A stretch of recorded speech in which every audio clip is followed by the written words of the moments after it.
I think it worked. I think we're live, guys. My name is Nate.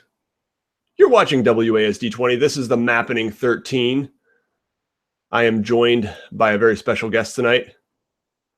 And, oh, Ben, are you here? Oh, I think he dropped. Oh, I'm back. I'm back. Sorry, guys. Had a momentary lag there. No problem. I'm joined tonight by Ben from Questing Beast. Thank you so much for being here, Ben. You are welcome. Thanks for having me. Yeah, I love your overlay there and your logo. It's all looking really good. Oh, cool.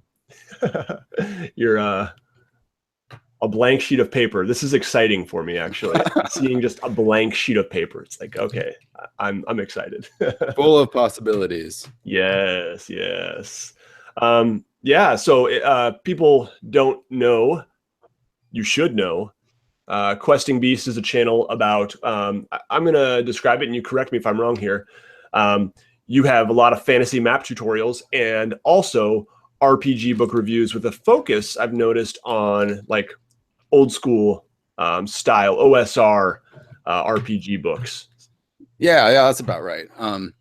I guess I started out mostly just doing map making. I posted a map to Reddit like 4 or 5 years ago, and it sort of took off, and everyone was asking me for tutorials. So I put out some video tutorials, and then it kind of took off from there. Like over the last couple of years, I've gotten more into old school stuff. So I've been reviewing a lot of those books recently. Yeah.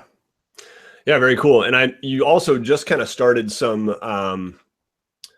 more, I guess, DM sort of videos too, just a few of those. And that's been great to see you, I don't know, just sharing your advice on that too.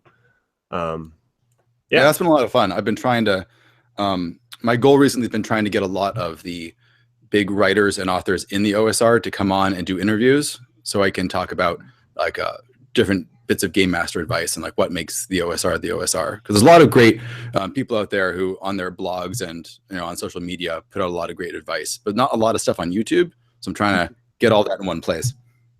Yeah. Yep. Yeah, very cool. So Ben, oh, and I have a link to Ben's channel, Questing Beast, in the video description. So everyone should check that out for sure and go subscribe. And yeah, what are you going to be working on tonight? I'm going to be working on this map here. What are you thinking? I am not sure yet. We are going to see where this goes. It's been a little while since I just did an exploratory map. So yeah, I'm curious to see what's going to happen too. Well, I love it. Oliver Lewis asks, did I get a haircut? Very funny. Okay, let's see. Oh, and Colson Smith, happy Canadian Thanksgiving to you. It is Canadian Thanksgiving, yes. A holiday weekend. Echo Hellion says, I watched both of you guys when I started doing maps. Very cool. And I got to say, this is especially exciting for me because,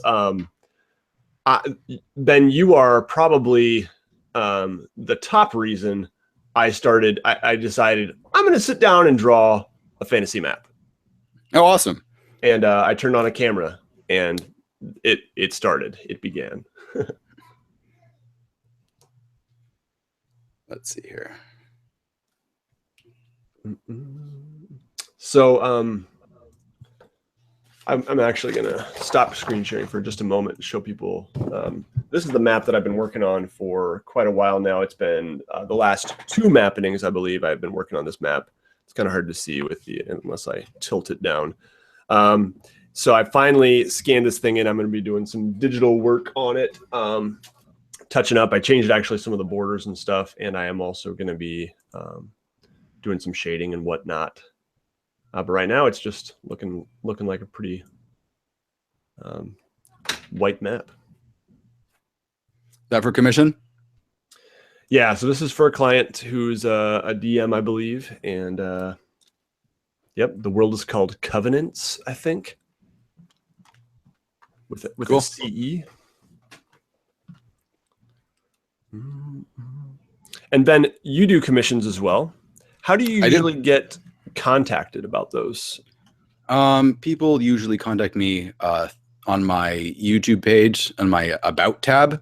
There's a way to email me. So people either contact me through there. Sometimes they contact me through Facebook. That's usually how it goes. Very nice.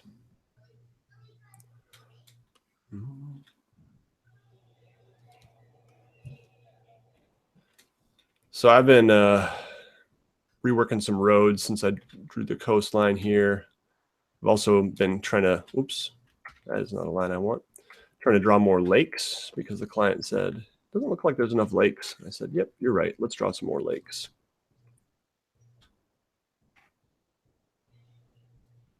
Yeah, it's easy to forget about those. Yep.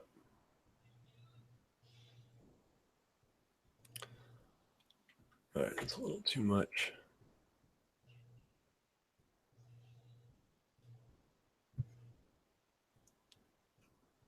Some of my, I scanned this one and some of it got a little bit blurry, which is a little odd. And I didn't notice till I'd already done a bunch of work. So I might have to. So where do you usually go to get things scanned? I actually use my home scanner. I have a scanner that is just pretty regular size, but I can stitch them together with a program called Image Composite Editor. And it's mainly made for like panorama images. But it works really well for stuff like this. Like if you have a big poster you want to scan. Now, sometimes that might involve folding it awkwardly and thereby kind of ruining it. But I haven't had a piece of paper that big yet. I think the biggest I've had is 11 by, 14 by 17. Okay. And that I can get with 4 separate scans and then stitch it together.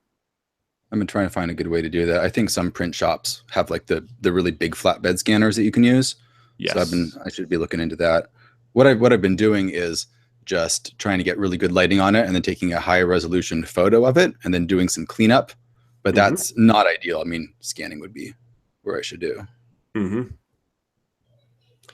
Yeah, if you get a really good camera with like perfect lighting, you can pretty well approximate it. But yeah, I've excuse me, I've thought about just going to like the FedEx Kinko's place, and I'm sure they have the ability to do it there, as well as many other print shops. Okay, what did I do here? I did something funky. I remember what it is. Okay. So right now I've got it in multiply, but I want to get it back to normal while I'm doing some of this line work here. Normal. There we go.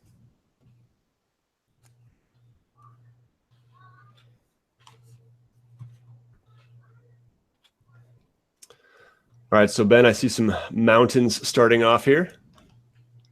I dig it. So one thing that's changed my life recently is gray colored brush pens. Yeah. They look so good. You can actually get grayscale on your black and white maps really, really easily. Okay, see, I was looking for something like that a while ago, probably like a year ago. And I never did find like what would be best. You know, I was just kind of leaning towards, should I just get it like a gray marker? So how is this different than just a regular gray marker? Is it the brush pen give you kind of some control over the width of the line kind of? I would say so. Yeah. So I'm using Sakura, which is the same company that makes the microns. So it's good quality stuff. And it comes with a 6-pack of different shades of gray. So you have more control over the actual darkness, and they have some cool grays and some more warm grays that are like browner. There's just more control there. And the brush shape allows you to really shade things in very quickly. Yeah, cool. So I definitely got to get some of those. Yep. It's official. Oh, it's good. Now it's kind of getting inverted because of the way the camera works on this thing. But I was reading something really interesting recently, which is that when topographers have been drawing mountains on like large scale maps, and what they've discovered is that people read the mountains more as mountains better if you add shadows, right? And this is usually, we're talking about mountains that are shot straight from the top down, so like contour maps, where you see like all the wrinkles in the surface. And those are hard to read as mountains unless you put shadows in, and then they kind of pop out. And the weird thing that cartographers noticed was that you have to make the shadows fall to the like bottom right. They have to be going in that direction. Hmm. And if they go in another direction, your brain gets confused about what you're looking at. But when they go to the sort of bottom right, then they pop more out as mountains, which is weird. No one's quite sure why that happens, but ever since I read that, I've been trying to make all of my shadows go in that direction. And they are on this map. It's just getting inverted, I think, for YouTube. Yeah. So, okay. So tell me again, because this is important for me, and I didn't catch it. You should shade the bottom right, or you should, yeah. So like if you have a mountain, the shadow is going like from the mountain to the sort of bottom right, off in that direction. Yes. Yeah. And that is the way it's showing up on my screen. I think if you are in Hangouts, you can actually click the little, where is it? There's a mirror screen button. It's in like the toolbox or something like that. So I think, yeah, I'm seeing the right side of the mountain shaded. Okay, good. Yep. And that's what I've always done, but I never knew that. I sometimes will shade the left side, but almost always the right. The reason I actually was looking for some gray pens a couple of years ago was shading trees, doing like the individual tree method. I was kind of interested in getting, the right side of the tree shaded. I'm going to zoom way in here. It's going to look terrible, but yeah, so you can actually, oh, that's the wrong one. And so I can do this digitally now, but I like the idea of also just having it on paper. Some to that.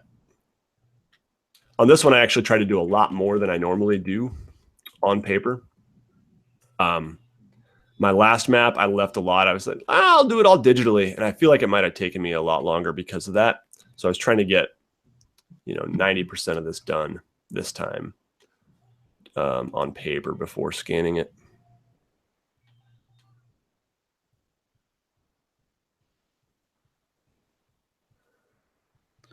And these brush pens are really great for drawing trees as well. Mm-hmm. Oh, yeah. They just look kind of pointy when you put them down. Yeah, I like that. And it's really fast because it's only one stroke per tree.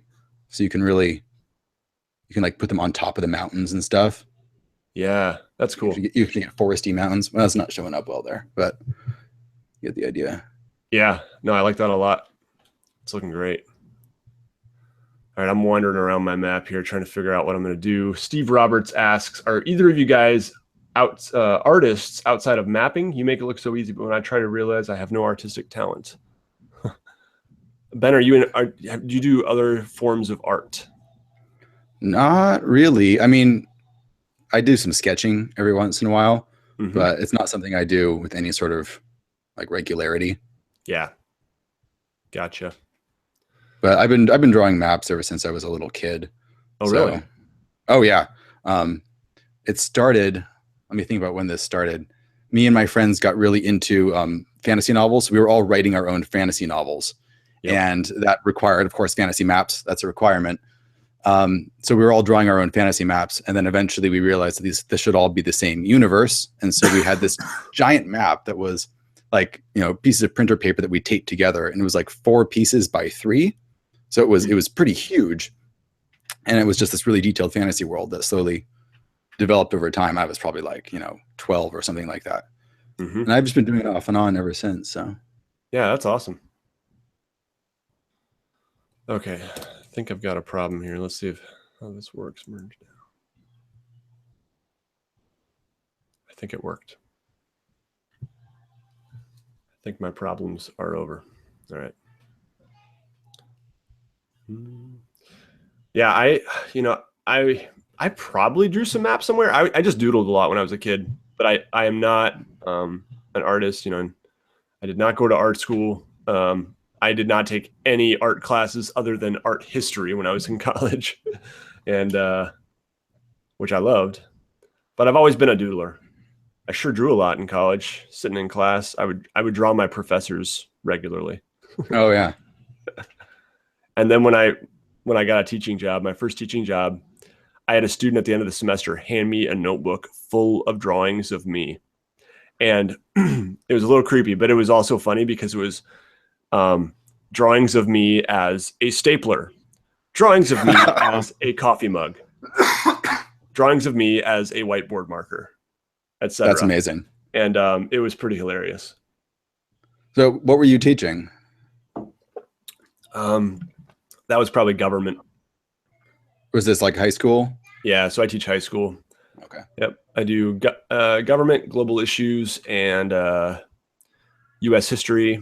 Next year, I will likely be teaching a video production course. Oh, cool. That's kind of cool. I've got a lot to learn. I know I make YouTube videos, but in terms of like cinematography and like framing and all this stuff, I've got a lot to learn. Yeah. It's always been interesting to me, the number of DMs that are also teachers. Yeah. There seems to be a huge amount of overlap between the skill sets, it seems like. Yes. And you teach elementary or middle school? I teach 5th grade, yeah. Okay. Is that considered middle school where you are, or is that elementary? That's elementary at my school, but yeah, it varies. All right, some of these lines got a little ugly. Let's see here.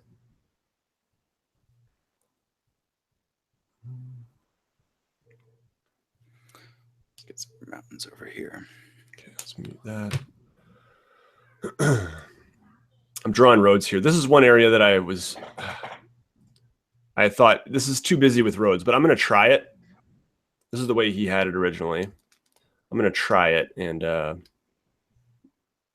just see how it goes. And if it looks too busy, I'll say, what do you think? I think this looks too busy, but.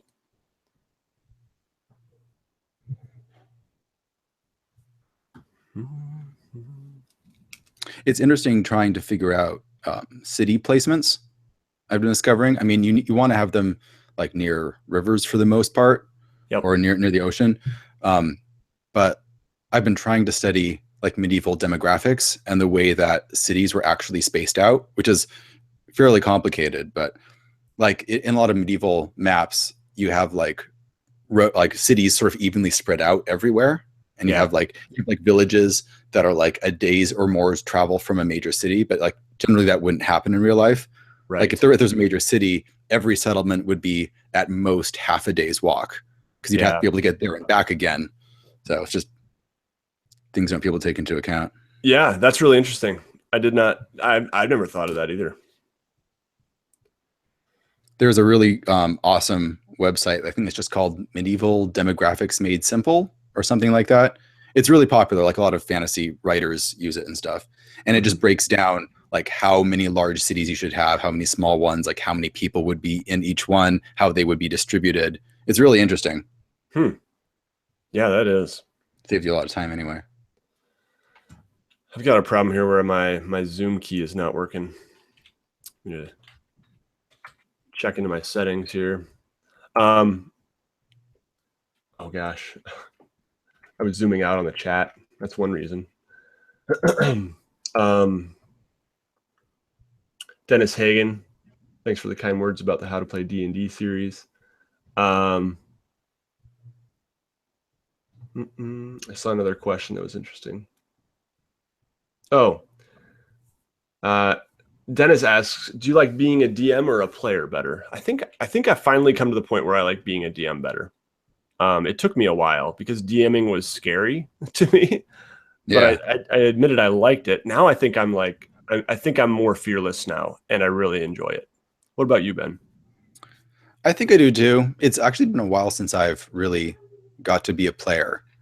I played a one-shot fairly recently that was fun. But I mean, what I'm looking for in a campaign is just people tend not to run them, so I kind of have to run them myself. And I end up being the DM, so just how it works. Yep.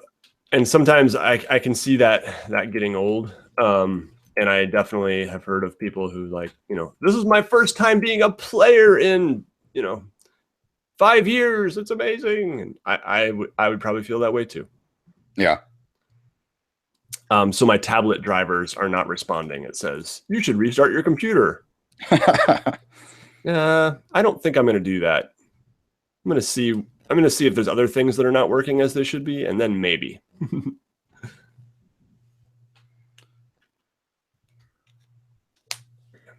I'm forgetting my method here.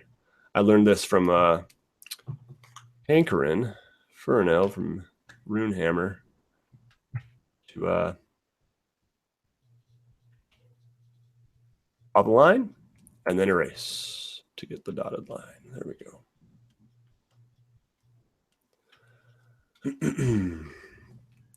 All right.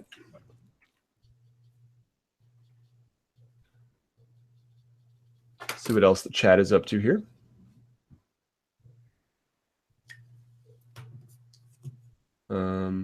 Yeah, Voloknir Games. I tried the one fantasy map making program called Incarnate. I like it, but it's weird to get used to it.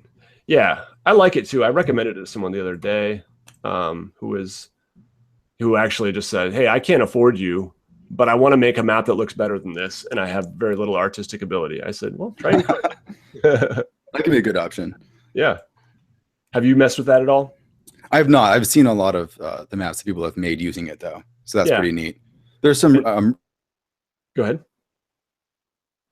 Programs too, if you want to make like hex maps. So there's one called Hex Kit that is really, really fantastic. And it's been called like the Mario Paint of hex crawl makers. It's very simply just like drop hexes into this grid very, very quickly. And it has hundreds and hundreds of different styles of hexes that have already been drawn, and they've been drawn in this very like bright, colorful, illustrative style. They've all been done by hand, not by drawing on the computer. So they're all fantastic looking. No matter how you put it together, it looks awesome. That is great. That's good to know. Yeah, someone asked about Steve Roberts asked, what are your thoughts on old school hex maps, Ben? Oh, those are great. Yeah, if you like doing hex crawls, if you like doing very sandboxy open world type games where the players have a lot of agency to decide what they're going to do, you kind of have to have a hex crawl, just that you have a way of fairly saying how far they've gone, and a way of breaking down the game world into discrete chunks that you can write information for. Yeah. Yep, definitely.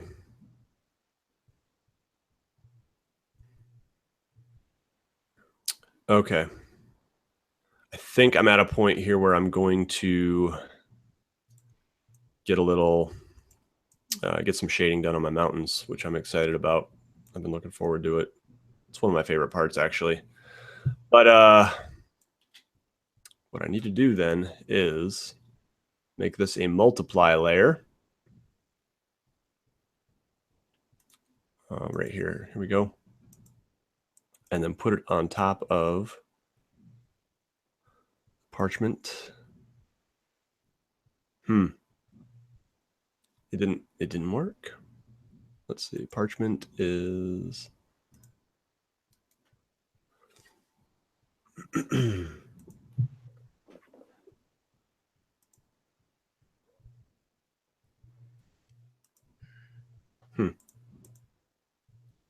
Try this one, see if that works. Multiply. I think something happened to my parchment. Oh, I have to make it show up. Yeah, it would help if I didn't have it muted. Okay. Oh, man. Nate, were you going to be putting something in the ocean to the south? Let's see. I was going to be putting more islands there. I wonder if this is my client, Critical Masterpiece. Is that you, Frank? Are you reminding me of something I should be doing?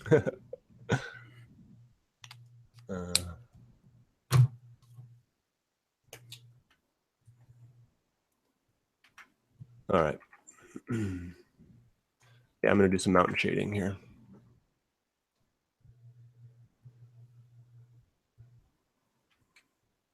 Thank you for your honesty, Critical Masterpiece. It is not my client. He could have really messed with me there.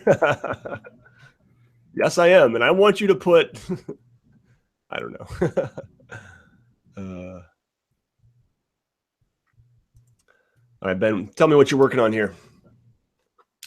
Adding some hills in here. I like your rivers. They look just wavy enough, Yeah, I'm using the graphic pen for that. It seems to be just the right thickness. And Oh, because of the way the shape of the nib here, it varies a little bit based on how much pressure you put down. yeah. So it makes them look a little more organic, I I'm think. definitely gonna have to check those out because I've been using this. It's a Papermate Flare pen. I get them from school, and Yeah. I borrow them. I don't steal from my um, but I usually have a couple in my messenger bag that I bring to school, and I'll use those often on the coastlines. And the that pen looks like it does what that does, only probably better. So they're called graphic pens, huh? Yeah, it's just from the Micron line. I just got a. I didn't have any Micron pens. I figured I probably should get some, so Yep. I just got a big, starter pack. It came with most of the sizes, plus a brush pen and this graphic pen. So it covers pretty much everything I need. Yep. Cool. I'm getting lots of good pen recommendations tonight. This has already been worthwhile for me, Ben. So here's a cool thing I discovered. When I did a map tutorial about drawing these little trees using a brush pen, I suggested that you get like a gray brush pen and you sort of like shade it in to make the forest look darker, which looks good. But I've discovered that what's even better is if, let's make sure I got the right one here. You can draw in individual shadows for each tree. And all you have to do is you just get like the lightest gray and you just go boop, boop. And you just like draw little things like that coming off the bottom of each tree. And then they immediately start, popping out of the page. Yeah. And I just did something very similar on mine that I'll show you here. Cool. Where I just did I tried to do like two little lines, just coming out of each tree. And I've done the shadows before too. And I'm not sure which way I like more. But I like that look a lot. I agree. It just adds something. It adds some, it's almost like it adds some texture to the ground too. It feels like this is earth below these trees, guys. Right, exactly. Floating here. And the shadow that kind of makes it pop. So yeah, I definitely dig it. All right, mountain shading here. So I need to make this a overlay layer. And then I'm gonna get down to it. On my first pass of shading, I usually am just blocking it in. And then I do another pass after that. And I've got it really dark right now, but I will be lightening this layer quite a bit. I will probably make it like 60% transparent or something.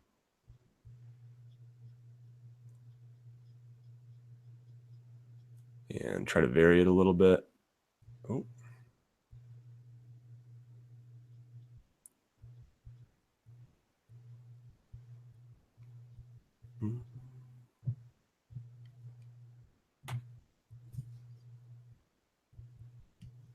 So Ben, what's one of your favorite fantasy maps that you've seen, either from a famous fantasy world or just like from a cartographer that you were like, man, that's amazing? Oh man, that's hard to narrow it down. I know that MapForge with Mr. Vandal, I believe is his name, he does some really amazing stuff, though I haven't seen any maps he's put out for a little while. What else? Oh, there's this amazing guy. I think he has a Tumblr called Any Which Way, and he does these maps that look like they are like almost collages. Like he has like these little pictures of cities and stuff, and like things aren't really realistic looking. They're almost more abstract. Yeah. But they're extremely colorful and they're just gorgeous looking, and they're completely unique. I haven't seen any other maps like them. That sounds people should definitely check his stuff out. Yeah. Yeah. And of course, like, the Map of Middle-earth by Tolkien is sort of the grandfather of all of these. Yes, totally. What's amazing is the amount of detail he put into it. I saw, like, there's the official one that's in all the books that everyone sees. And then I saw this version of it that showed like what Tolkien's map was, because he was drawing his own like private map for his own personal use. Yeah. Because he was super obsessed with exactly where all of the characters were, like down to the mile, and like what day it was for all the different characters. So that like if Frodo and Sam looked up at the moon and it was in like a certain phase or whatever, that like if he's writing one of the separate books following like Aragorn would see the moon in the exact same phase because they would be, the time would be synced up and everything. So it's incredible amounts of detail. And his personal map was basically drawn on like graph paper. So it was like a hex map, basically, where he could actually track mile by mile exactly where everything was. It's amazing. That is, man. Huh. Super cool. Yeah, he was, I mean, obsessive, I mean, encyclopedic in his, just the way he world builded. He was a true world builder, Right. like even more so than a fantasy author. Like he was a world builder. Because he wasn't doing it for anyone else. He assumed that no one else would even want to read most of his stuff. Yeah. He was just doing it personally for like, his own pleasure. Yep. Yeah, it's amazing. It's really hard to find people who are doing that anymore. Right. Everyone's writing in his shadow, right? So. Yep. Absolutely. Okay, gonna go to the chat here. Gonna put the focus on what Ben's doing there while I answer some questions from the chat.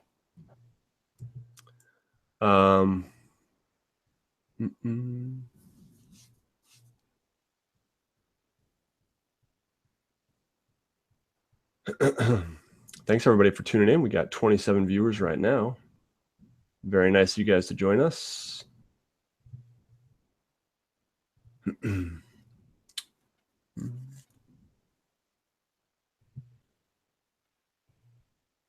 See people talking about Shadowrun a little bit. Never played Shadowrun.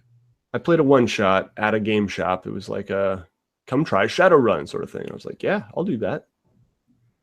Everyone talks about what a nightmare character creation is, which always put me off.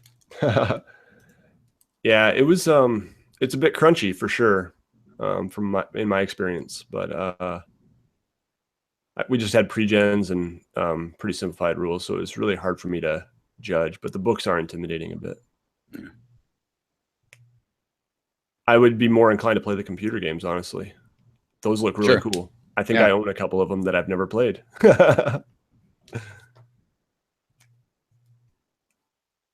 My Steam library is just depressing.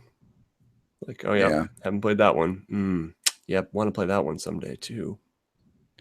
I'm slowly working my way through The Witcher 3. Very, very slowly.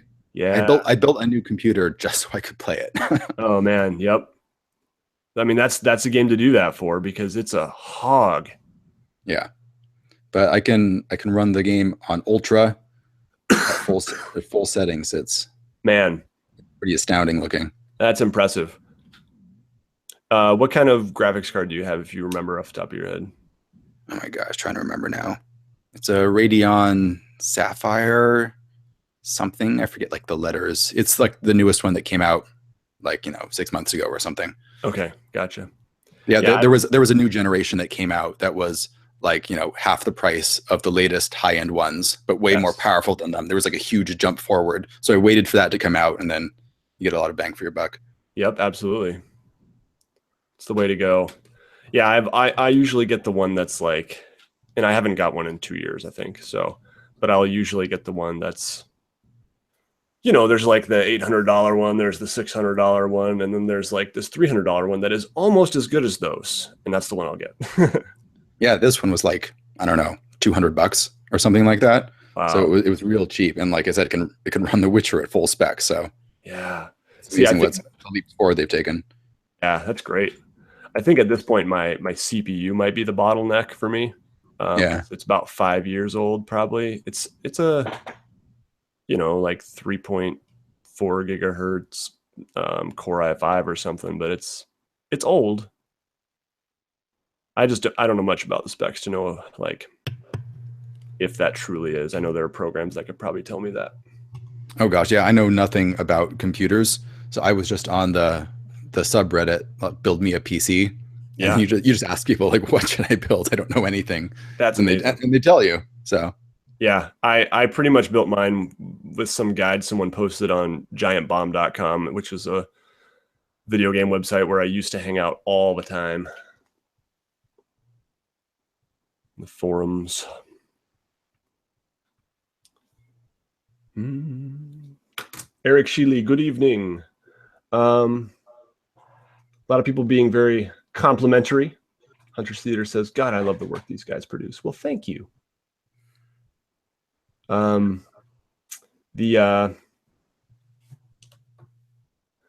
gotta be honest, I am chugging the water here because I'm a little under the weather. And I'm like just got cotton mouth and like coughing and all day. So now I have to pee really bad. So then I'm gonna leave you alone with these people. All right. And I'm gonna go tinkle. I'll be right back. You know what? I think I want to start drawing a coastline. So that's gonna happen. Let's use the graphic pen again. Let's have a little bit of a delta here going out.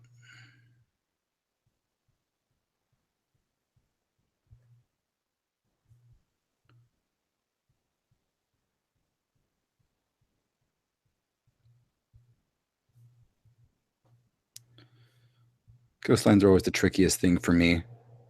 Getting them to look right, getting them to feel natural.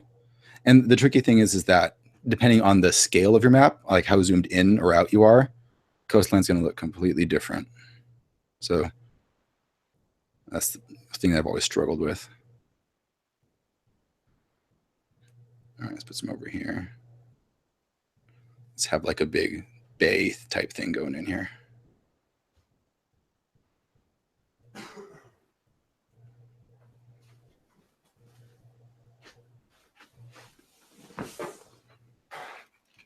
All right.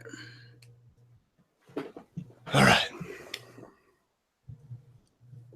I'll probably have to go again in like 20 minutes. For people just joining, this is Ben from Questing Beast. I am joined by today. He has a channel, and he's got some great videos, and the link is in the description. So definitely check it out and go subscribe.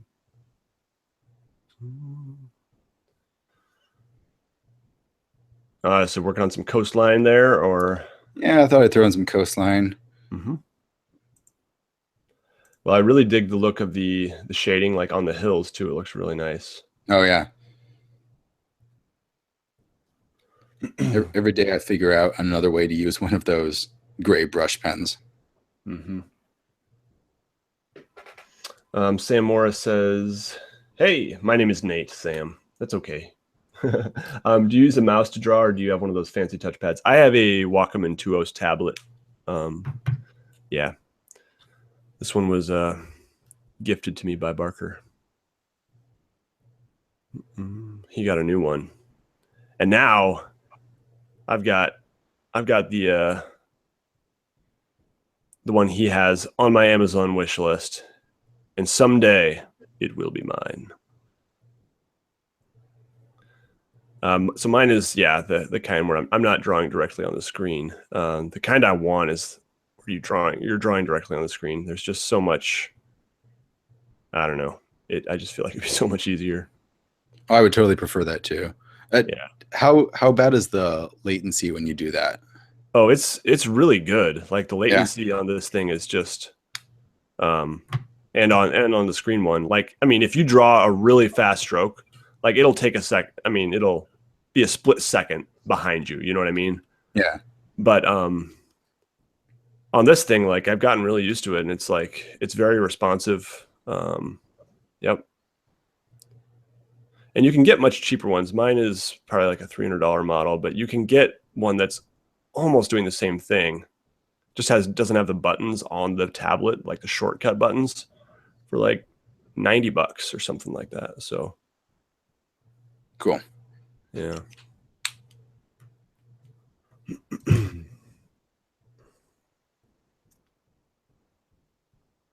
Robert McNally, welcome, dude.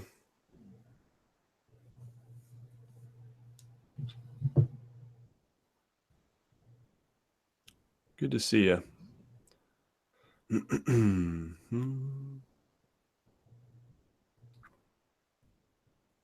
So I was trying to get like an OBS thing going so that I could, and this was inspired by Hankrin last time. He mentioned the idea of getting both of our screens on at the same time. You know what I mean? Side by side. Yeah. But I accidentally set it to the quick encoder option. when I don't think it was an accident. I think I just always do that. But then I changed my mind and was like, I think I want to try OBS and see if we can get that going. And nope, it wouldn't let me change. It only gave me the Hangouts option. So, oh well. I've never figured out how to do the thing where you can get like streams going into OBS and then you can mess around with it and then it pipes them back out again. I mean, obviously people do that. I just have no idea how they're doing it. Yeah, it's not too hard to figure out. There's a little bit of a learning curve, but it's pretty easy once you figure it out. Voloknir Games has to go. See ya. Thank you for joining us.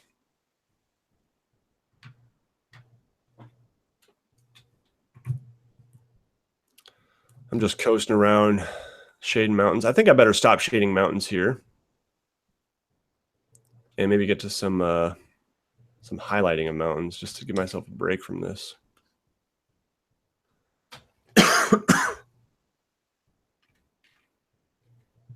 Zoom out a little bit so people at home can see what I've done so far.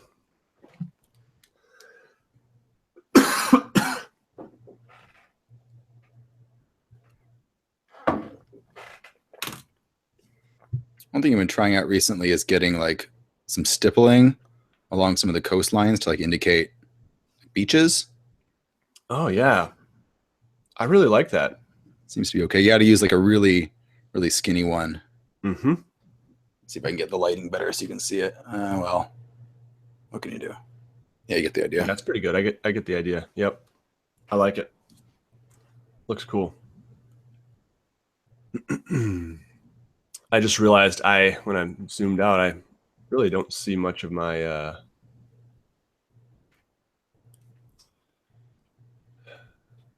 need to shade my water. Always kind of a big job, so let's see what I can do here.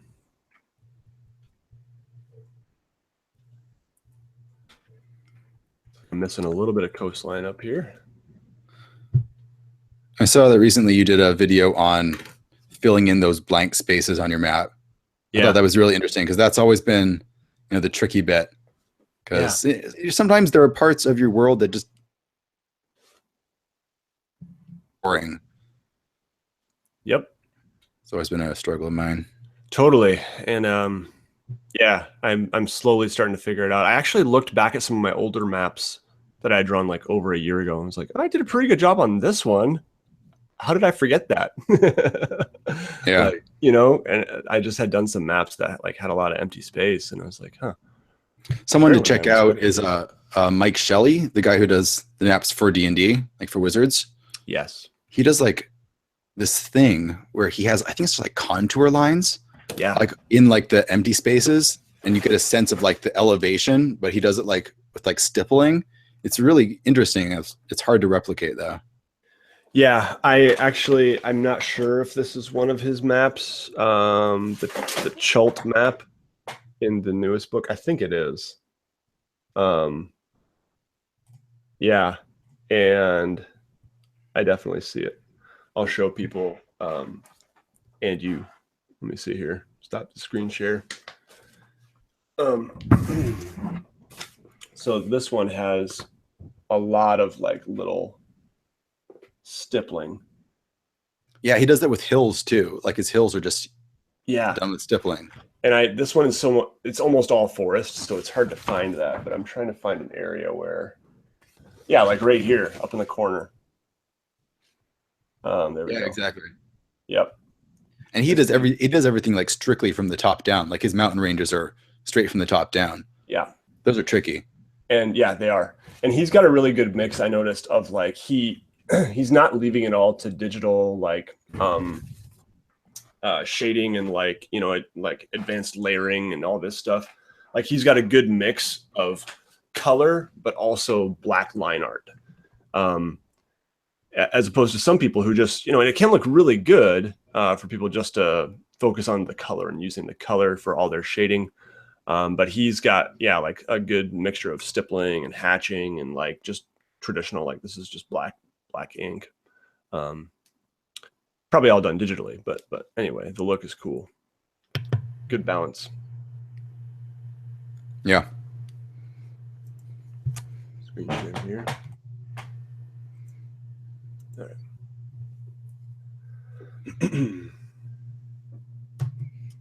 right. Alex C, I'm using Photoshop.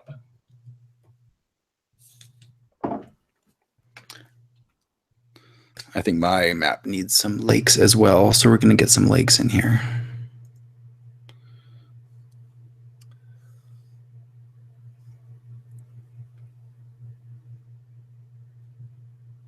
Okay, that didn't work out well.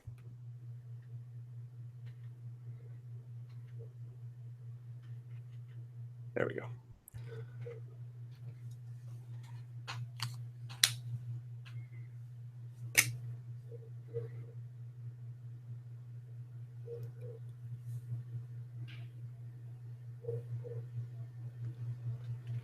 All right. There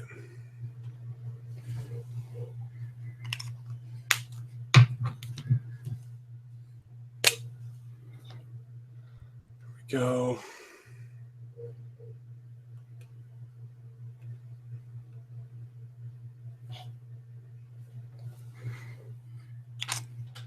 Oh, shoot. What did I do? Okay, this will be fine. I just got to merge this down.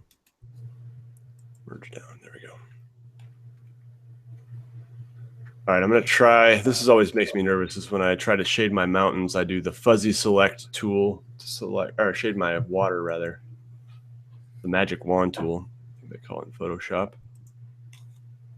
And yeah, I think it worked. That makes me so happy. We're going to find out real quick though. Now, new layer. So yeah, I use the magic wand tool to select the water. And if I have my coastlines well sealed, it works pretty well. There'll probably be some areas I have to touch up a bit, and I'll have to do the rivers and lakes by hand. But now I can get a new layer, and we'll call this water shade. And get my bucket tool. Find it. Paint bucket tool. We need to make water shade an overlay layer. Shading. And go. It worked.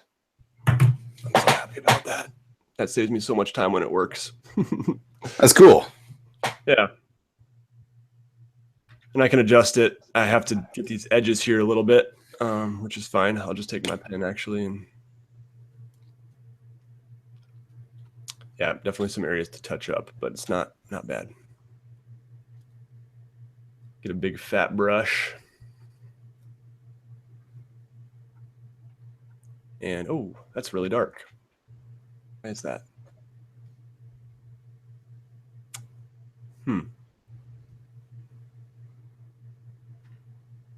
That's really weird.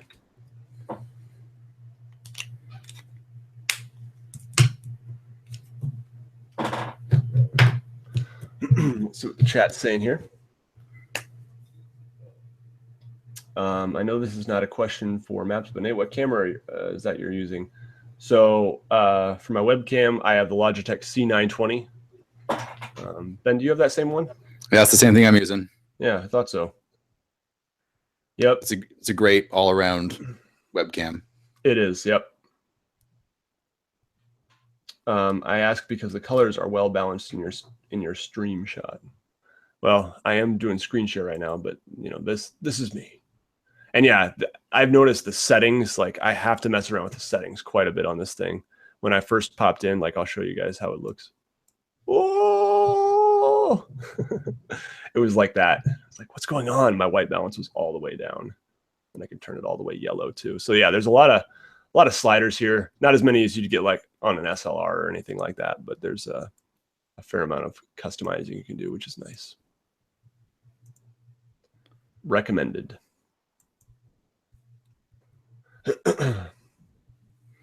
Oh, Robert, I'm sorry, I didn't see your question, or I forgot your question earlier. I did see it. I did not get my dice bar set yet, but I think I got a shipping notification or something, or at least like an order confirmation thing last week sometime. So anyway, thank you for that, by the way. What were you going to say, Ben? Oh, just that whenever I make book reviews, it takes me so long to figure out like the correct lighting settings because I want like the words to be visible. But Yes. it seems like every time, I don't know, it's like it's a crapshoot.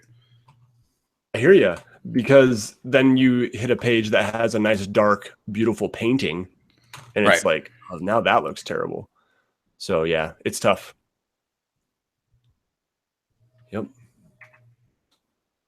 And getting the right focus. Like I found the focus on this thing is not great. Like there's basically like 10 settings rather than a really fluid slider. And Yeah. sometimes I'm like right in between. So I just got to move my webcam a little closer or yeah. It's not fine grained enough for Right. the most part. Run into that a lot. Yep. So I'm really confused about what's happening on mine because my bucket tool filled it all in, which I thought was black. But now I'm coloring and it's like way darker. So I'm going to have to figure that out later and mess with it. But for now, I'm satisfied with how it's looking. Oh, I bet my bucket tool. Let's see. Oh, opacity 36%. There it was. My bucket tool was set to 36, huh? I think I need to go back and undo it.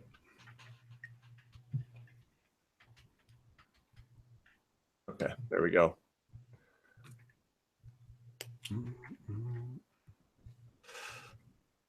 Okay.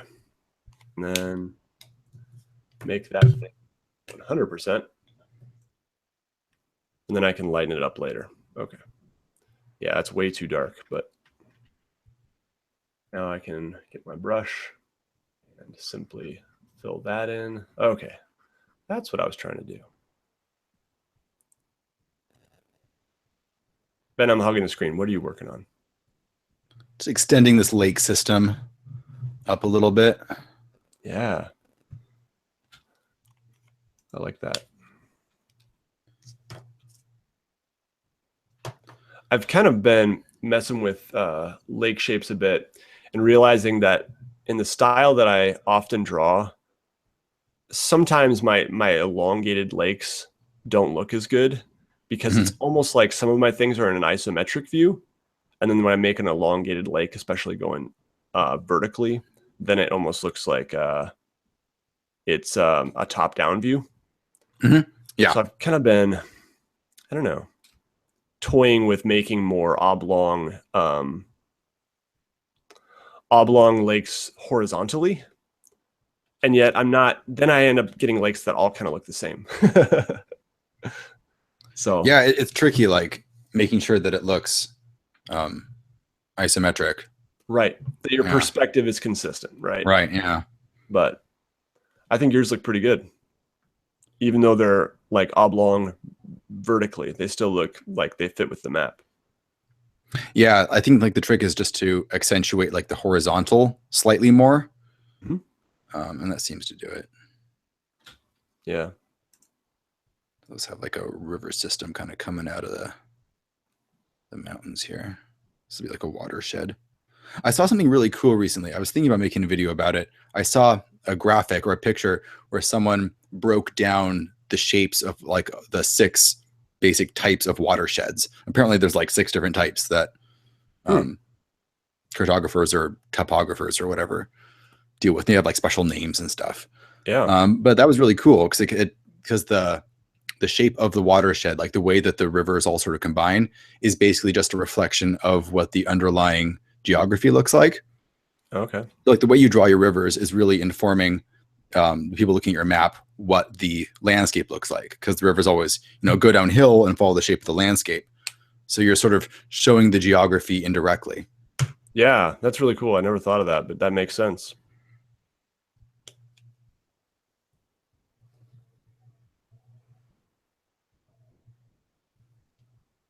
Struggling with these little tiny islands here, getting it shaded around there. Zoom way in and get my brush smaller.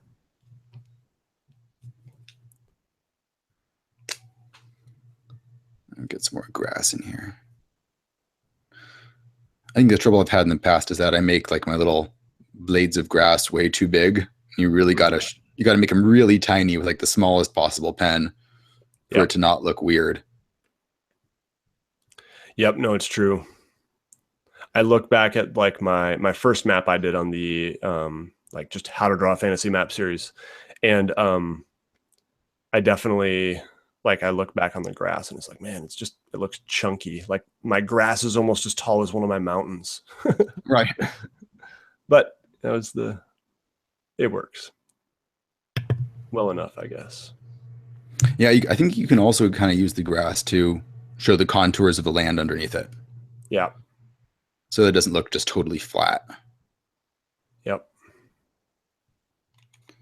So what if I put some cities in here? Okay, now I've come to a river and I need to really get in here and shade this thing. I could try my fuzzy select and see if that works. Yeah, not gonna work. Maybe up here it'll work.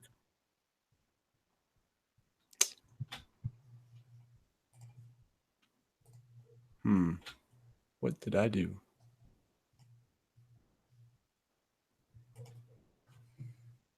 Huh. Just gonna have to do it by hand.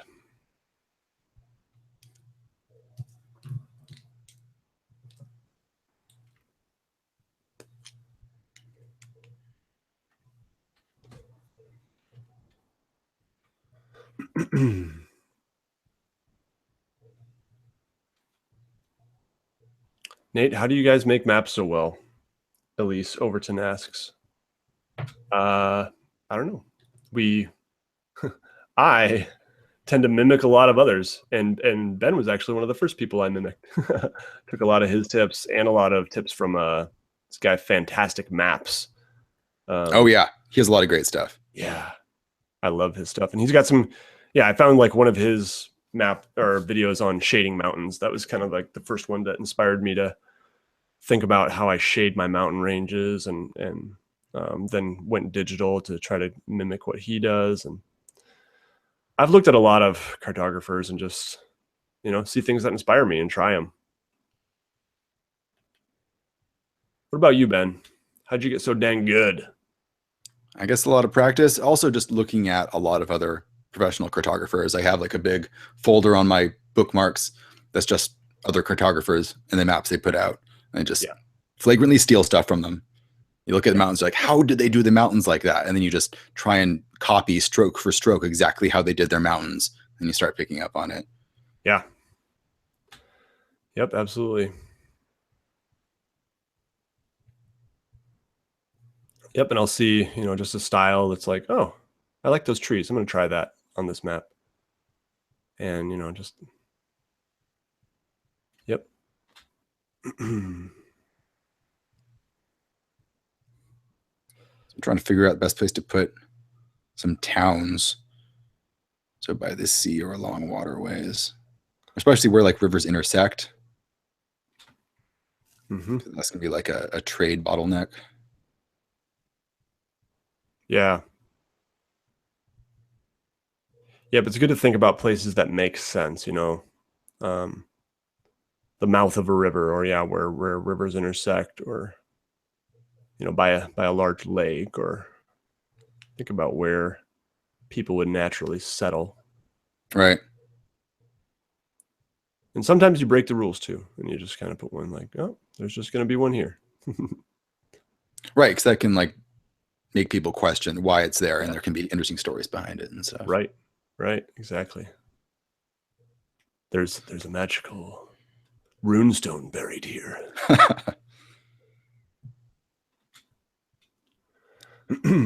Steve Roberts asks, do you ever use the rice technique for coastlines? No, I actually haven't used that in a long time. I found it's less necessary when I'm doing it digitally. But yeah, I got that idea from Ben. You used some math cubes, and I didn't have any of those around, so I used some dried beans. Yeah, that'll work. But yeah, anything, right? I love that idea though. That was brilliant. You just use whatever works. I remember I had a lot of people making comments being like, but what if I don't have green cubes? And I'm like, dude, just use whatever. You can use cereal from like your cereal box. It doesn't matter, you know, just anything that randomizes it a bit or allows you to push things around so you can see things at a time. Right. I got some funkiness going on here with some of my lines, the way the pen kind of got smeared. I actually spilled a drink on this map. That was bad. And it was, you know, the Pigma Micron pens are waterproof, right? Yeah. But I had a revelation when I was talking with Jake Norman from Mini Terrain Domain on I was on a podcast recently with him, just talking about maps. Something RPG-ish is the name of their podcast in case anyone wants to check it out. It's pretty cool. But he said, I said, yeah, it was like a gin and tonic I was drinking, and I was like almost done with it, and I spilled it on the map as I was like carrying a bunch of stuff upstairs, including the map and my drink and pens, and like, you know, just had an armload of stuff, too much. And he said, well, Nate, they may be waterproof, but that's alcohol. It's like, oh yeah. So it's just a little bit of smearing. I've erased a lot of it, but you can see like in this forest here, there's just a little bit darker. So I got to go in and I got to clean a lot of it up, but that was unfortunate.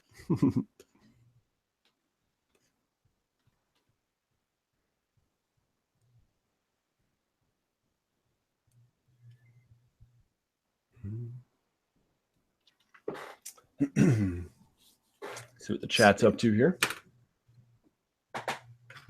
Show them your map. If I can find my mouse. There we go.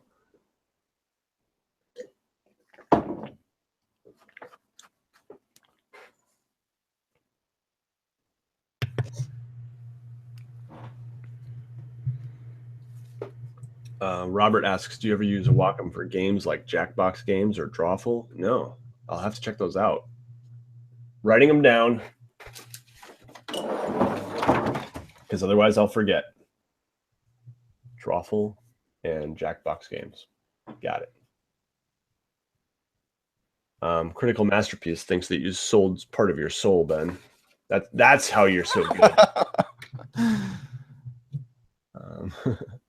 Really, it's about like breaking it down into smaller pieces, right? Like each of the different elements I'm using here were things that I like figured out over time. Like it didn't all come together like this all at once. Yeah. Each of these is like a separate technique that I had to figure out. Yeah, absolutely. It's a good way to put it.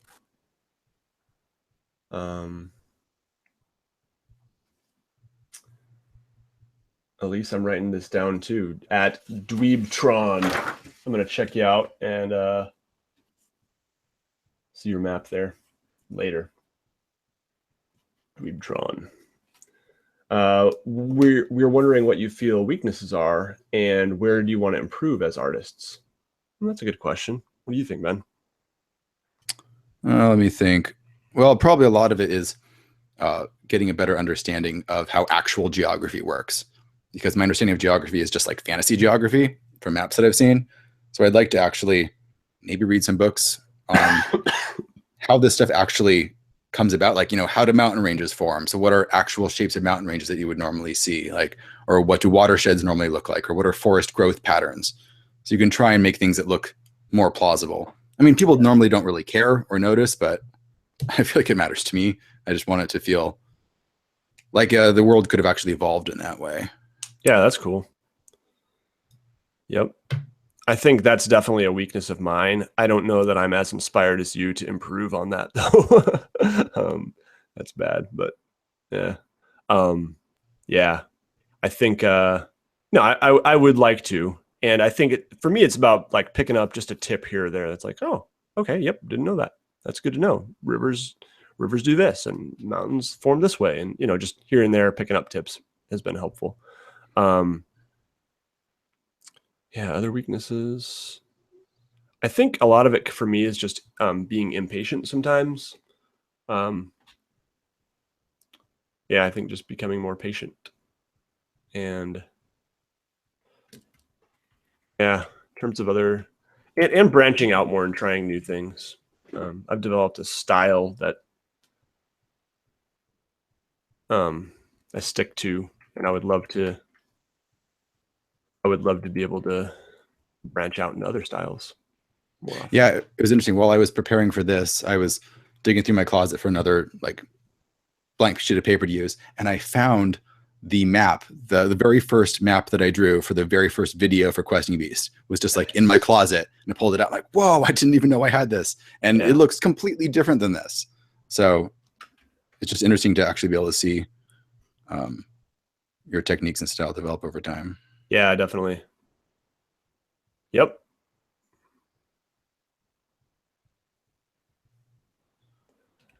Especially figuring out the rivers thing. I think on my first map, I had rivers that split.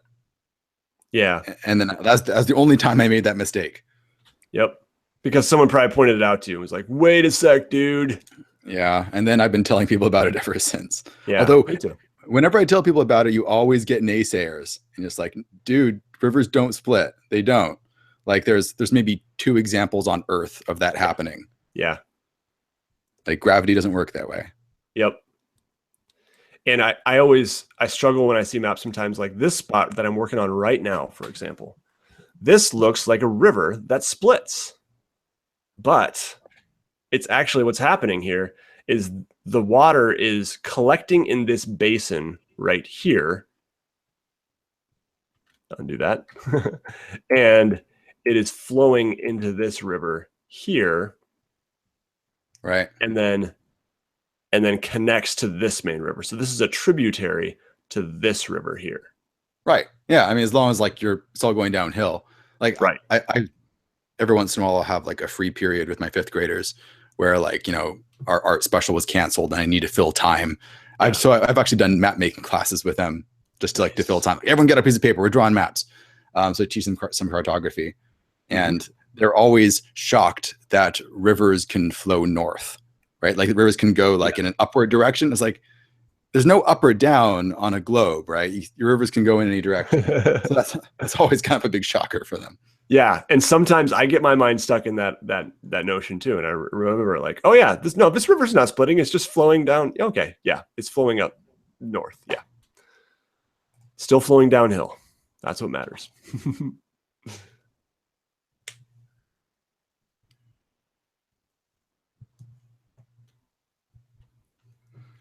One thing that I haven't done in a while is actually write like city names and nation names and like the names of forests and stuff on here, which because I've just gotten in the habit of not doing it because I've been doing a lot of, you know, commissions for people where they want to do it themselves.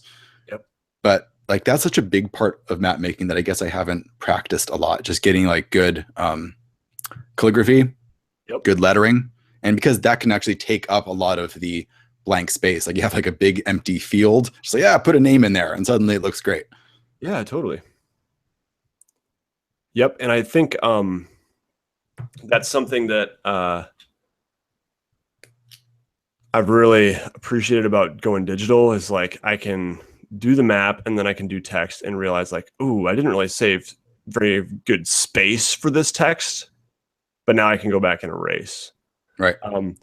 But otherwise, what I used to do is do it all in pencil or do the text first, actually, before I do almost anything else. Where do I need to label? What's the big continent name? I need to figure out where I'm going to have that for sure, you know, and stuff like that, or this big desert. And I would do the text first, and then I would go back and fill in the mountains and trees around that, you know, especially on the big titles. But this map right here, I sent my client, I'll show here. He wanted digital text on this one, and I kind of recommended it because there's just like a ton of it, and there's some that's really close together, and I'm afraid I wasn't going to be able to do it very well.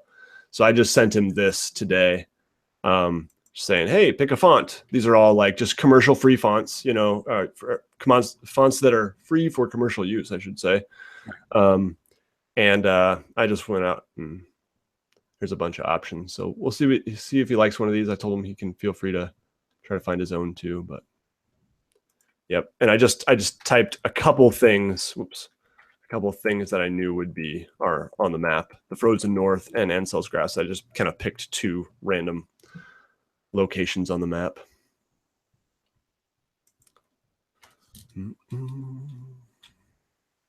Oh, I see. Melissa Sedler is in the map. I actually know Melissa. Hey, Melissa. How you doing? She wants to know, is that square in the long lake a town? Yeah. So I put a little square there. So you got a lake town. Nice. I like that. And my towns in this one are just like messy circles that I'm going to be replacing with little like icons later. But they're just placeholders for now. Melissa was in my Death Frost Doom dungeon crawl that I did a while back. Nice. That was fun. I think not everyone died. I think most people got out. I ran Death Frost Doom for a couple of my other friends recently. That's like my favorite dungeon to run for people. What is that dungeon? I don't know it. Death Frost Doom. It's great. It's a Lamentations of the Flame Princess dungeon, originally written by James Raji and then revised by Zach Smith. And it's just, it's a great introductory dungeon because there's not actually a lot of fighting. There can be, it depends on what they do, but involves a lot of, thinking through the puzzles, thinking through the implications of your actions, and being very cautious, doing the smart thing. And there's lots of like little things that you can mess with in the adventure that do a lot of fun things. So no matter how you play it, things always end up differently. Yeah. But it can be very deadly if players don't play their cards right. So I was running a group through it recently, and they all died. It got a TPK. Oh man, I did warn them, but it's the way it goes sometimes. So it goes. I've never had a TPK, other than the one. No, it doesn't count. I totally bailed them out. I had 2 players, my brother and a friend, who were both brand new to D&D, and I had never run a game for 2 players before. It's always been like 4 or 5 or something. Yeah. And and I was still a pretty new DM, and just stacked things in a way that was like, man, things can go really wrong really quickly when you only have 2 players. And so they were dead, but I just was like, and this cleric who gave you the quest shows up. And what do you know? You got some healing flying your way, Yeah, you gotta, like, if TPKs are on the table, I feel like you just should tell them. Yeah. That's what I did. I'm like, this is Death Frost Doom. It's an old school adventure. Like, you're not heroes in this game. You are treasure hunters, basically. It's like Indiana Jones crossed with survival horror. So treat the adventure that way, and things will work out logically. Yep. And I found that I just enjoy those types of games more because it's more about, getting out alive and thinking hard about what's going on around you. And I feel like that tends to generate a lot of those great D&D stories that you read online, like the green texts and stuff. We're like, oh man, this crazy thing happened. But in games where it really pushes like actual dangerous situations, I feel like people think a lot harder and try weirder stuff to survive. And that tends to create really interesting stories later. Yeah, I love that. That's cool. Yep. All right, I am trying to tweak my water shade here, get the right transparency. I think I like it there for now. All right. Dino C asks, hey Nate, is that the map you worked on with Runehammer? Yes, it is. Last time you saw it, it was on paper. Now it is in the inside of the computer.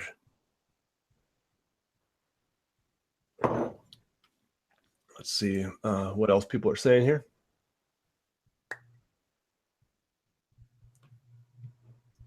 Yes, Robert, I occasionally indulge in the alcohol.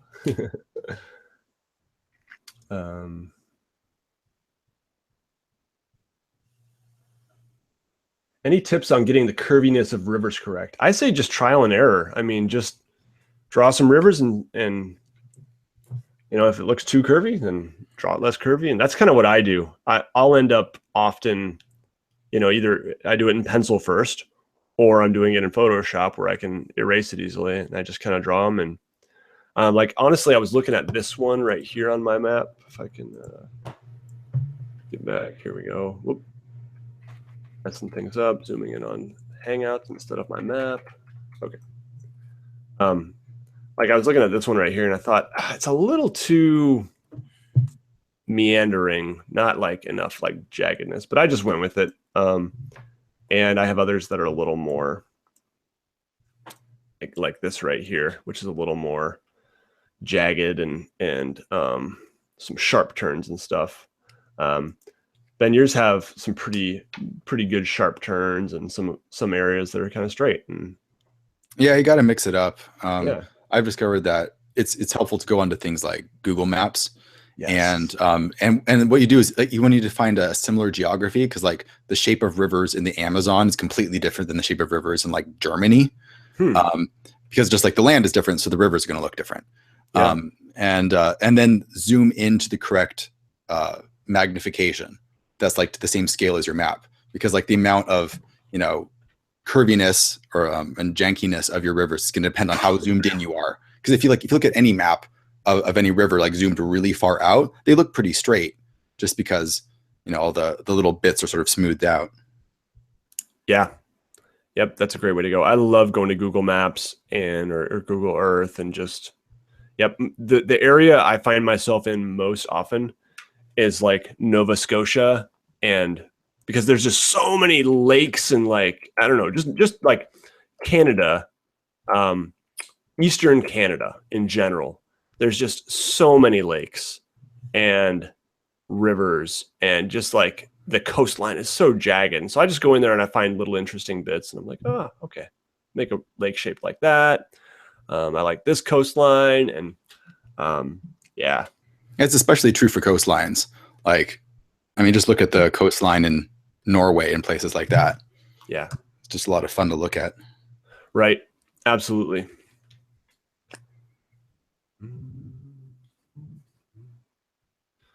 Making progress on my water shading here. Found that now I turn the opacity down, it's harder to see what I'm doing, so I'm going to turn it back up for just while I'm working on this. There we go.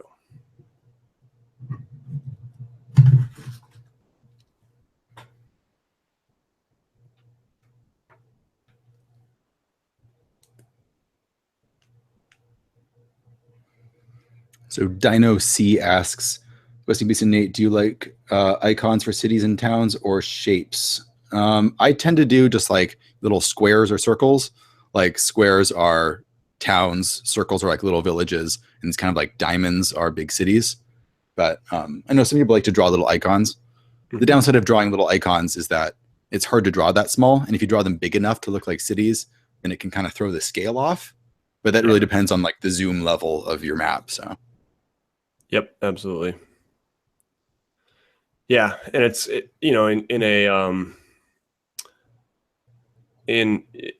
totally has to fit the style of the map too.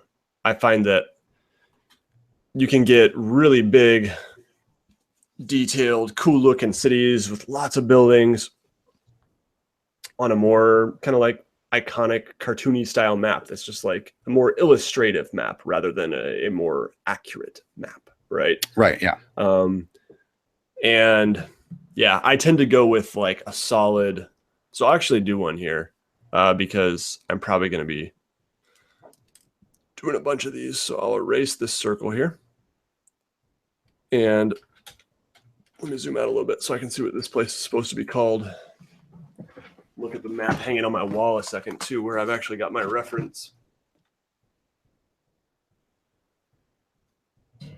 Okay, so that's a pretty big city there. That's Southold. Excuse me. So I'm doing a big city. Make a new layer here for this. We'll call it, I don't need that one. Delete layer 2. Yes, layer 1 we'll call settlements. Oh.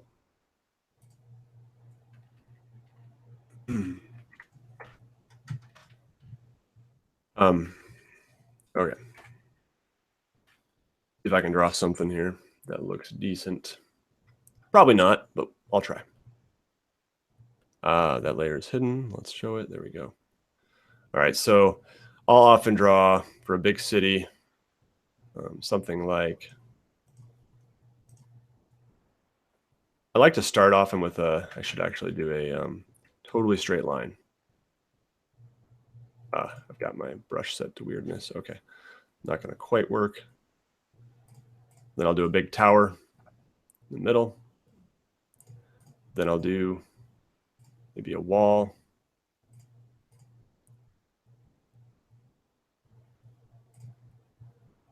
Then I'll maybe do some smaller towers here.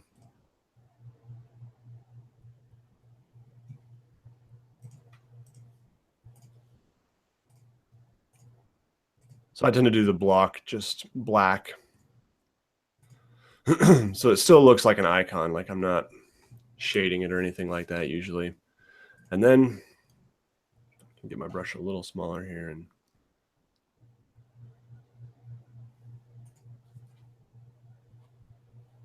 do some pointed roofs. And pretty soon I've got a little Disney castle.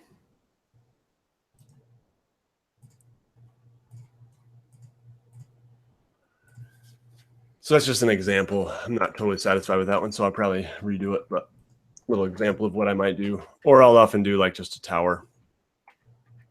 I got this from a map called the Empire of Leather. Leather spelled Lether. But they just kind of had, it's almost like a big eye. So I'm going to show you a couple maps like that did the illustrative style you were talking about. Yeah. So if you can see if my screen share is working here, like that's an example of Any Which Way that map maker is talking about, who does like these, it's like something from the 60s or 70s. Like it's like little cutout figures, these really bright colors. They're just amazing looking. He does like these little islands, like the perspective isn't like a realistic perspective, but it gives you a really strong sense of the character of the place. Yeah, I love that.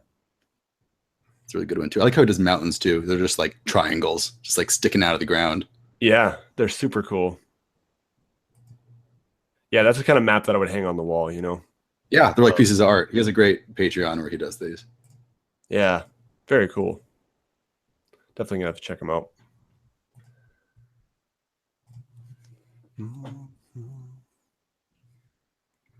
So anyway, I'm gonna erase that. And I'll keep this one for now, but I'm probably going to redo it. I've gotten into modes where I'll just sit down with a piece of paper and I'll say, okay, I need 10 cities and 3 towns. And I'll just kind of draw them. And sometimes I draw it based on the name. What is the name of this place? And I'll just sit down and I'll draw a bunch. And then I never save them, which is unfortunate. Because they're a really good reference. Yeah, I need to be better at actually saving my stuff. Like I'm running D&D, or actually I'm running Maze Rats, my RPG for 5th graders. And I tend to do dungeon crawls just because they're, confined, they're easy to run. And I've been creating my own every week for them. So I've created a whole bunch of them, but I never like save them. They just end up getting thrown out or drawn over. Yeah. So that's a problem. Yep. No, I hear you. Yeah. So Maze Rats, tell me about Maze Rats. Oh, so Maze Rats was actually developed for my 5th graders because I wanted to run a role-playing game club. But I was working with Andrew Armstrong at the time from Dawn Forgecast, and he was running he was running Pathfinder with them originally. And the problem with doing Pathfinder or 5th edition, which is another one we tried, is that it just takes too long to make characters. It takes too long to learn all the rules. So I wanted something that we can make a character in 5 minutes. I was getting into the OSR, so I wanted it to be really fast and deadly and focus on problem solving rather than just killing everything. So I didn't find quite the game that I wanted. So I ended up just writing my own over the course of a year or so, and the kids were all play testing it. And I put out a lot of different revisions of it. But the thing that people seem to like most about it isn't really the system. Like a lot of people like the system, but it's nothing super special, I don't think. It's that the game comes with a good like 80 to 85 random tables, each of which has 36 items on it. Nice. So you can roll them with 2d6, and it covers like, so you can randomize monsters, treasure, the wilderness, dungeons, NPCs, just like magic spells. So you can randomize pretty much everything that you would want in like, if you're doing a big open world game. Yeah. So I can print them out as booklets, and I just give them to all the kids. So they all have like this complete RPG handbook that they can use. Yeah, that's great. So it's the sort of thing that I would have liked to have when I was starting RPGs. Yep, very cool. Because I feel like there's not enough like useful material put out in a lot of books. Like there's a big book full of rules and advice, but they don't give you any of the content that you would need to generate stuff on the fly. And like, so the OSR is good at putting out stuff like that, but I wish more major publishers would do things like that too. Yeah, absolutely. Yep, that's cool. Well, I will have to check it out because I've got a 8-year-old and a 5-year-old and a almost 3-year-old. So, oh, cool. Sounds like it would be a good game. We played Hero Kids, which is cool. And I was thinking probably of next trying ICRPG with my 8-year-old. Yeah, I haven't tried that yet. Yeah, it's good, and yeah, I like it. But definitely have to check out Maze Rats too.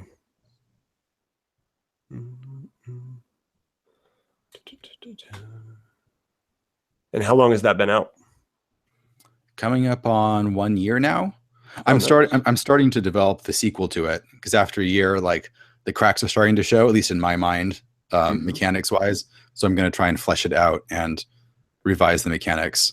And yeah, I don't know when that's going to come out. It's been a very slow process of me just sort of mulling over things for months at a time. It takes me forever to design anything. So, yep. I've never attempted something like that, so I can't imagine. I like where to start. You know, I just don't think I have the mind for it. I think I could do an adventure module. I think I could do, you know, resources, but in terms of like an RPG rule set, that's like super intimidating to me. Yeah, it's tough.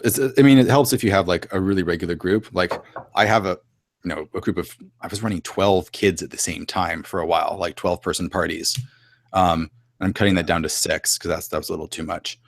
But like I have them every week, so I can basically iterate on the rules every week and have them try new stuff, and it gets play tested in the real world very, very quickly. Yeah. So that helps a lot. Mm-hmm. Yep. And you haven't DM'd until you've tried to DM 12 fifth graders at the same time. Oh man, it's an experience. Seriously, I bet. Elise Overton says, "Hey Nate, any technique for the micron markers? You do such good shading with them, but I can't." Yeah, it's tricky shading with those for sure. I would recommend just looking up some videos on, you know, just general shading, shading with pen and ink. And looking up, you know, so there's different options. There's stippling, there's hatching, there's cross hatching. I tend to do a lot of hatching, but yeah, it's definitely tricky, and I'm not totally satisfied with my shading with them. I actually really like. So I'll do an example of a mountain here, just for kicks. Let me open up a new window here. Oh, that's a nice banner. Okay. So if I were to draw a mountain like that, not a little, and I were shading with a micron, I've kind of actually come to appreciate just a very simple, like make this line a little thicker here on a mountain, and then just kind of go like that. So just super simple. And I've seen maps that do that really well. And sometimes you can even, if you, kind of tricky. I don't know if I've got my pressure sensitivity up very well, but I'll try another one here. A little more jagged. So if I were doing this, Make that nice and thick there. And then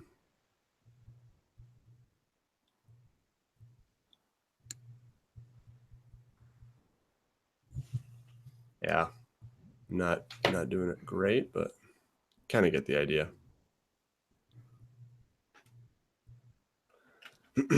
Something like that is probably what I would do.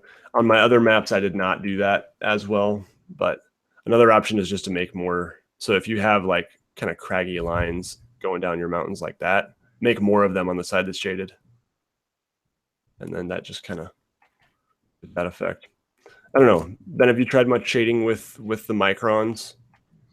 Not so much. I mean, you can do, I used to put like lots of little lines on the side of my mountain to give them a bit of texture. But I just found that the gray brush pens were so much more effective that I've just been doing that. Yeah, totally. Yeah, it's tricky, but it's definitely doable. And another thing I would recommend is looking up Max's maps.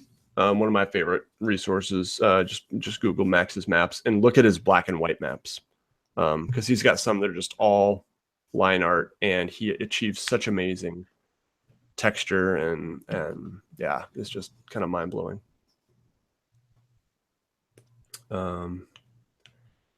Let's see what else here. Do you like individual trees representing a forest, or do you like a few trees representing a forest? I guess kind of a mix for me. Like obviously all my forests on my map, there are actually way more trees than are shown here. but it's not just a few. Oh, what did I do? Yeah, same here. I used to do more like cloud-shaped forests, but doing individual trees, once I figured out a fast way to do it, like I used to draw each individual tree, and that it looks really good, but it takes a long time. It's time consuming. Yeah. Once I figured out a faster way to do it, then that's all I've been doing anymore. I think you can control the texture of the forests way better. Which makes a big difference. Yeah, and you can get the idea that there's different densities, like this one's really thick, and here's just a few kind of sparse trees, and I really appreciate that. Yeah, exactly. Yep. See what else people are saying here. Blankets on Bears says making a pirate campaign and creating a bunch of maps right now. Obviously, I draw in a very Tolkien style. Who do you get inspo from, and what kinds of features are stylistically yours? Well, we kind of already talked about that, but I think I've gotten a lot from Ben, actually, and I would say I've gotten a lot from Fantastic Maps, Max's maps, Tolkien for sure. Yeah.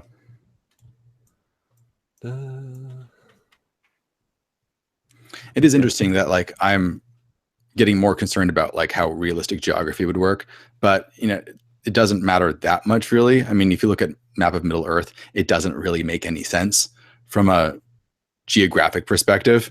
Yeah. But he was more concerned with how the world influenced the plot of the novel. Yes. So. Yep. And I remember I brought that up in a video once, and someone said, with the map of Middle Earth, and then I was like, I don't know, that's just what I've heard. But as I look at it, like I think it's the mountains around Mordor. They're just kind of like the shape of the range is kind of like it's like a square that's missing one side. Yeah, there's just a few weird things like that I'm like, huh, okay. But it did cause me to kind of like question, is that? I don't know, and it's not that bad. But yeah, I think the in-world explanation for that is that Sauron intentionally raised those mountains like that. Okay, to make it like a fortress. At least that's I've heard that from someone. I'm not as up on my Tolkien lore as I should be. Yeah, but and a lot of the explanations for Middle Earth can be explained away because, strictly speaking, Middle Earth wasn't created by natural forces. It was created directly by the Valar. So it's like, you know, literally, you know, angelic beings are just like raising mountain ranges wherever they like them. So that makes some good sense. Yeah, there can be a aesthetic quality to it. That makes sense. Yep. Hmm. Well, I think we'll probably call it quits another 5 minutes or so here, Ben, if that's cool with you. Cool. I should probably get to bed on time so I can get over this dang head cold. These are a problem. Oh, I'm showing your screen. What I was trying to say is these are a problem.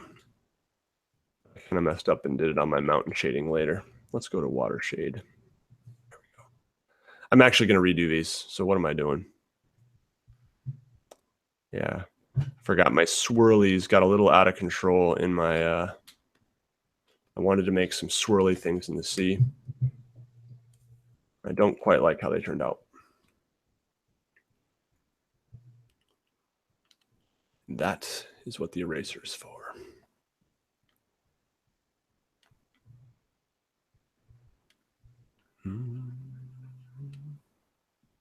Okay, cool. Shadow Rig says, does that mean Middle Earth could have split rivers? You know what? I'm going to say Middle Earth could have split rivers if the Valar continue. Is that what they're called? Valar? The Valar, yeah. Valar. If they continued to exert force that that caused the rivers to flow. But man, that's a hard one. Because once they carved it a certain way, it seems like water still naturally wants to flow one way. Right. But I guess it's possible, right? And as far as I know, Middle Earth doesn't have any split rivers. At least I've never seen anything. Yep. Yep. But Tolkien always had a really strong grasp of what geography looked like in real life. He was like very much like an outdoorsy sort of person. Yeah.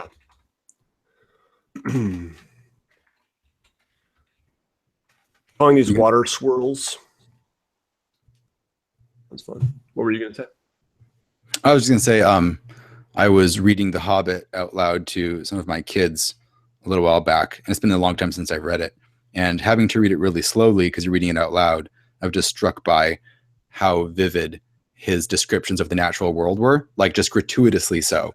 Like descriptions of exactly what the trees look like and the type of shale on the side of the mountain and things like that, that you just would never be aware of unless you were just aware of that while being outside a lot. You had hiked a lot. You had paid attention to those things.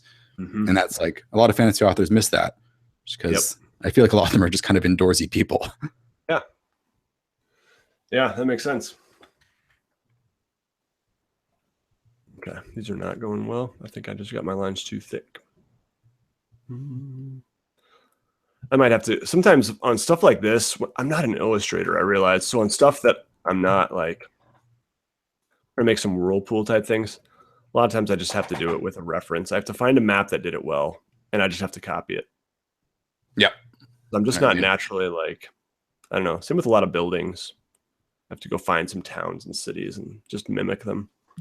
It's not in my wheelhouse. Cartographer, not an illustrator. Yeah. Sam Morris says, any chance you consider doing a view of Torchbearer at some point? I actually owned a copy of Torchbearer for a while, but I sold it. It's just not my sort of game. Yeah. Yeah, no, I've never, I'm very interested in doing videos on other RPGs. And I've, for a long time, was considering a series that's just like, what is, and then fill in the blank with an RPG. What is Numenera? What is Pathfinder? And so I would love to get copies of all kinds of books, but even when someone offers me a book, a lot of times I don't have time these days. Yeah, I'm struggling with that. I got a big backlog of books that I'm supposed to review. Yeah. I'm having some really great ones being sent in. Like I'm going to be looking at Veins of the Earth, which won a bunch of Ennies recently, and what's the other one? Hot Springs Island, which is this amazing like hex crawl. So I'm super stoked about those. Yeah. Yep, that's cool. Carl that guy reached out, and that one did look cool. Which one? Hot Springs Island? Yep. Yeah. I feel kind of. I'll be very transparent here. I feel kind of bad, but I basically told him like, "Hey, I'm super busy, but if you want a paid promotional video, I will do it." because I'm just like, I'm super busy, but the money would really help. So, and he was like, he did not react very kindly to that. Like, all right, sorry, dude. Yeah. See, But Carl wants to know why floodplains look kind of split. So like deltas and stuff. Like, so it tends to look like that because the land is just very low and flat. And so the rivers just sort of interweave with each other, and they tend to shift back and forth because they don't have like a really stable riverbed. Because of the flatness of the land, it can't really carve out one area. So you'll see kind of splitting happening there, just because the rivers are all kind of intermixing. Yeah, and I think also there's often a lot of silt being moved around, and so it's pushing silt into these banks, basically. Right. Yeah. That that looks like, you know, if you're looking at a map, you're like, well, that's solid ground, and the river's going around it. No, not really. Yeah. All right. I think I might be at a good stopping point here. Let's take a look at Ben's here.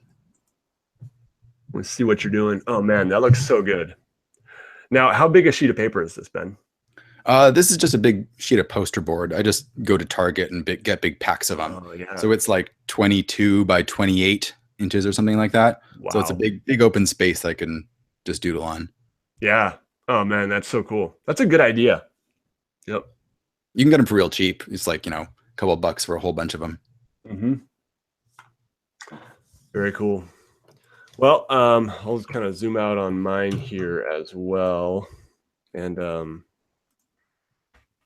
I got my river shaded. I got lakes shaded. All the water, I guess, as far as I can tell. I probably missed one somewhere. But and I got some of the mountains shaded. So not bad. I've got a lot of work left to do on this, but hopefully I'm going to finish it up in the next week or so. That's the goal. I'm going to get my, there we go. That's a little better. So yeah, I want to thank everybody for joining me. Make sure you guys check out Ben on Questing Beast on YouTube. The link is in the description. Check out his RPG Maze Rats on Drive-Thru RPG. And yeah, Ben, we'll definitely have to do this again sometime. Absolutely. Because yeah, it's a lot of fun. Thank you everyone for joining me. We have 34 viewers right now. That's pretty good for Saturday night. So thanks for spending some time with us on this Saturday night, guys. And hope the rest of your weekend goes well. And hopefully it's filled with some good gaming.